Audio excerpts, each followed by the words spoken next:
dedicated to Eastern and Southern Kentucky. This is WYMT Mountain News This Morning.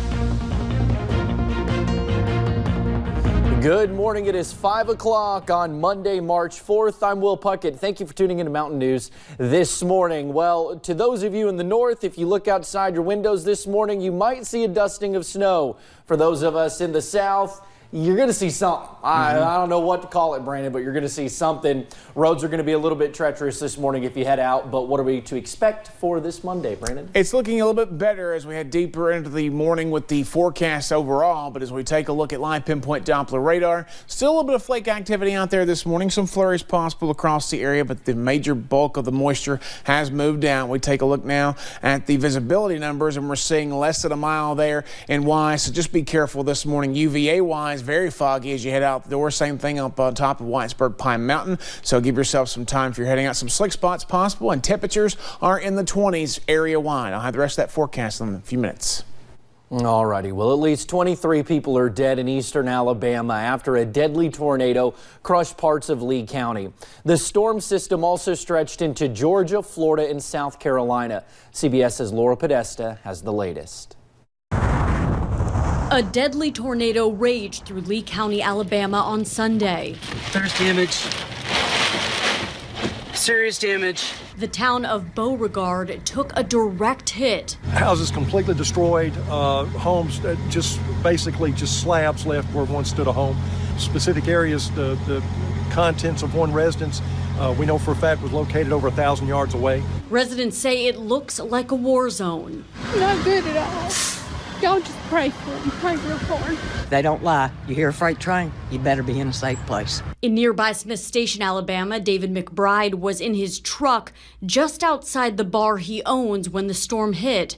I seen the trash swirling in the air across the hill over there, and I said, oh no, this ain't good. Surveillance video shows the moment a tree flew into the gas station next door where Charlie Patel was working. I'm scared. I'm on the counter.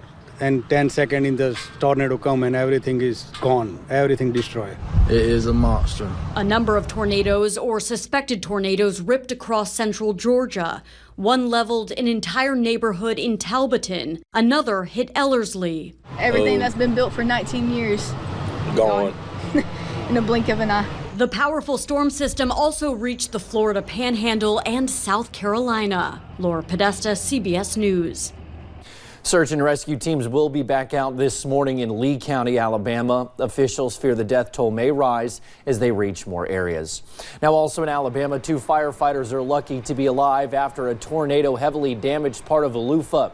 The Northside Fire Station and the local airport were both destroyed.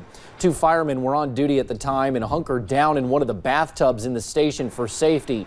Thankfully, they were not hurt. Downed trees and power lines also blocked Highway 431, one of the main roads in the area.